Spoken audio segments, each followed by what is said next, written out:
Hello, today I'm going to share with you how I make my salsa verde. So what you see here is me roasting these vegetables on the glass top. It's up to you. Typically what you're supposed to use is a comal, and this drives my mom crazy. I also make my tortillas right on top of the glass, so shh, don't tell her. Sorry, Mom. But anyway, it works. I have the temperature at a medium low. So my recipe, I always make a large batch of the salsa verde, and today we're going to have a brisket, so I want to make plenty for chips, plenty for the tacos, the barbacoa, whatever. You can always can it, save it for later, but it hardly ever lasts. Alright, so my recipe is going to be a big batch, and what I have here are 5 Anaheim chilies. These are the Anaheim. Alright, I've got 2 that are still roasting, 3 that are in there. I'm going to also use for this recipe at least 10 jalapenos.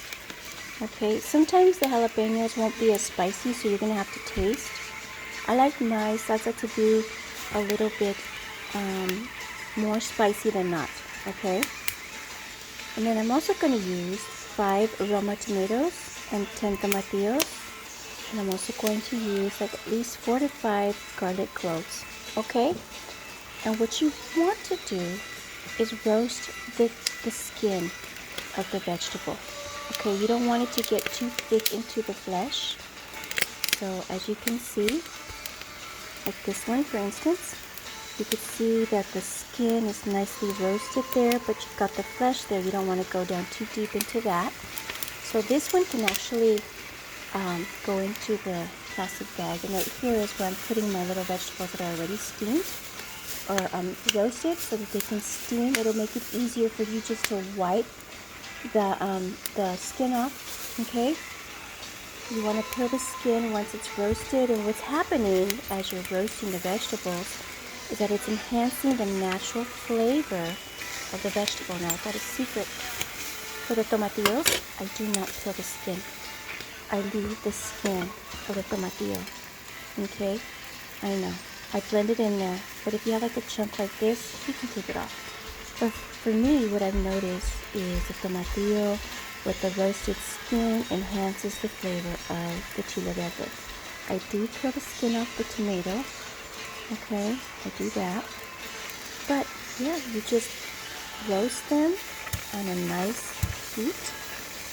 And once they're like this, they pop open. They're just enhancing the flavor. You're just going to go ahead and put that in there. The chili are harder to peel, so you put them in the bag. And you just peel them. Okay? And that's pretty much it. You can measure down the ingredients list, because I make a huge batch. Got a big family. So, they love the salsa verde. So, yeah, that's pretty much what you do. You're going to peel, you're going to blend, you're going to season with salt, you're going to add the garlic cloves, you're going to blend again, and if it's too spicy, hold back on some of the jalapeno or even some of the Anaheim chilies. Then you can add some more tomato and some more tomatillo to balance that heat to acid flavor. If it's not spicy enough, you can cut back on some of the tomato and add some more jalapeno. So that's pretty much it. Guys, I will show you the end product afterwards, but this is pretty much all you need to do is just roast your favorite vegetables. Okay? You want something spicy, something acidic, and a balance with season, salt, and you're good to go. This is just my salsa recipe. But you can get as creative as you want. Creative. Thank you for watching. Take care. God bless.